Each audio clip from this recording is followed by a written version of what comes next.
Kids Malayalam YouTube ചാനലിലേക്ക് എല്ലാ കൊച്ചുകൂട്ടുകാർക്കും സ്വാഗതം. ഇന്നത്തെ നമ്മുടെ വീഡിയോ പരിസ്ഥിതി ദിന ക്വിസിൻ്റെ പാർട്ട് 2 ആണ്. പാർട്ട് 1 ഇന്നലെ ഇട്ടിട്ടുണ്ടായിരുന്നു. ക്വിസിൽ പങ്കെടുക്കാൻ താല്പര്യമുള്ളവരെല്ലാം അത് കാണുമെന്ന് പ്രതീക്ഷിക്കുന്നു. അപ്പോൾ നമുക്ക് വീഡിയോയിലേക്ക് പോയാലോ. 1974 ആദ്യമായി ലോക പരിസ്ഥിതി ദിനം ഏതു മുദ്രാവാക്യത്തോടെയാണ് ആരംഭിച്ചത്? ഒരു ഭൂമി മാത്രം എന്ന മുദ്രാവാക്യത്തോടെയാണ് ആരംഭിച്ചത്. 2020 ലോക പരിസ്ഥിതി ദിനത്തിന്റെ തീം എന്തായിരുന്നു? ജൈവ വൈവിധ്യം. മനുഷ്യവാസ പ്രദേശങ്ങളിൽ സംരക്ഷിക്കപ്പെടുന്ന വിസ്തൃതി കുറഞ്ഞ ജൈവ വൈവിധ്യ മേഖലയ്ക്ക് പറയുന്ന പേര് എന്താണ്? കാവുകൾ. സംരക്ഷിത ജൈവമണ്ഡല പദവി ലഭിക്കുന്ന ഇന്ത്യയിലെ എത്രാമത്തെ ജൈവമണ്ഡലമാണ് അഗസ്ത്യമല? 10ാമത്. ഏതു മൃഗത്തിന്റെ സാന്നിധ്യമാണ് സൈലന്റ് വാലിയെ ശ്രദ്ധേയമാക്കിയത്? സിംഹവാലൻ കുരങ്ങുകളുടെ.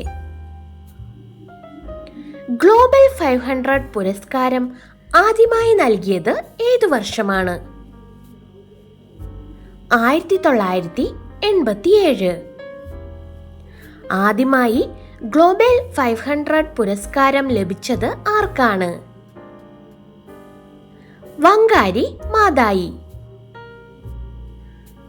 ലോകത്തിലെ ഏറ്റവും വലിയ മഴക്കാട് ഏതാണ്? ആമസോൺ മഴക്കാടുകൾ. നാൽപ്പാമരങ്ങൾ ഏതൊക്കെയാണ്?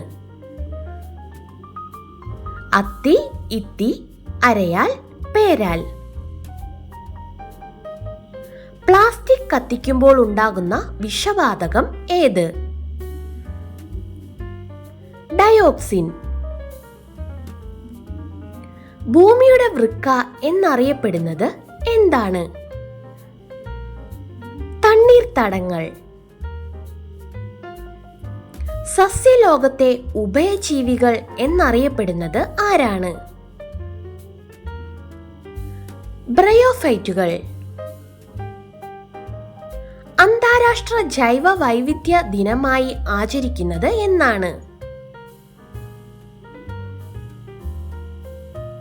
മെയ് 22. ഗ്രീൻ ബെൽറ്റ് മൂവ്മെന്റ് സ്ഥാപിച്ച വർഷം? 1977. ഒരു തൈ നടാം, ഇത് ആരുടെ കവിതയാണ്? സുഗതകുമാരി ടീച്ചറുടെ. ഒരു തൈ നടുമ്പോൾ, ഇത് ആരുടെ കവിതയാണ്? ONV കുറിപ്പ്. ഇന്ത്യൻ ഹരിത വിപ്ലവത്തിന്റെ പിതാവ് എന്നറിയപ്പെടുന്നത് ആരാണ്? Doctor MS Swaminathan. ഇന്ത്യയിൽ ഹരിത വിപ്ലവത്തിന് തുടക്കം കുറിച്ച വർഷം ഏത്? 1966. ഇന്ത്യൻ പരിസ്ഥിതി ശാസ്ത്രത്തിന്റെ പിതാവ് എന്നറിയപ്പെടുന്നത് ആര്? Professor R Mishra. ജൈവ കൃഷിയുടെ ഉപജ്ഞാതാവ് എന്നറിയപ്പെടുന്നത് ആരാണ്? മസനോബു ഫുക്കുവോക്ക. മേദിനി പുരസ്കാരം ഏതു മേഖലയുമായി ബന്ധപ്പെട്ടിരിക്കുന്നു? പരിസ്ഥിതി. 1950 വനമഹോത്സവത്തിന് തുടക്കം കുറിച്ചത് ആരാണ്? KM മുൻഷി. ജൈവ വൈവിധ്യം എന്ന പദം ആദ്യമായി ഉപയോഗിച്ച ശാസ്ത്രജ്ഞൻ ആര്? WG റോസൻ. പശ്ചിമ ബംഗാളിലെ സുന്ദർബൻ പ്രസിദ്ധമാകുന്നത് ഏതിനം ചെടികളുടെ പേരിലാണ്? കണ്ടൽ ചെടികൾ. എക്കോസിസ്റ്റം എന്ന പദം ആദ്യം നിർദ്ദേശിച്ചത് ആരാണ്? ഡാൻസ്ലി. ജൈവ വൈവിധ്യ രജിസ്റ്റർ പുറത്തിറക്കിയ കേരളത്തിലെ ആദ്യ ഗ്രാമപഞ്ചായത്ത് ഏതാണ്? എടവക, വയനാട്. WWFന്റെ പൂർണ്ണരൂപം എന്താണ്? World wide fund for nature. World wide fund for നേച്ചറിന്റെ ചിഹ്നം എന്താണ്? പാണ്ട. വേപ്പെണ്ണയുടെ വിദേശ പെൻഡന്റിനെതിരെ പൊരുതി ജയിച്ച പരിസ്ഥിതി പ്രവർത്തക ആരാണ്? Vandana Shiva.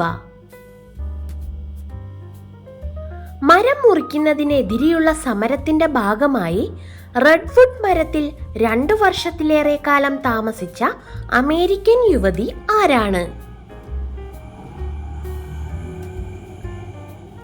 Julia butterfly hill. സമാധാനത്തിന്റെ പ്രതീകമായി കരുതപ്പെടുന്ന പക്ഷി ഏത്? പ്രാവ്. കീടനാശിനിയായി ഉപയോഗിക്കുന്ന ഔഷധ സസ്യം ഏത്? വേപ്പ്.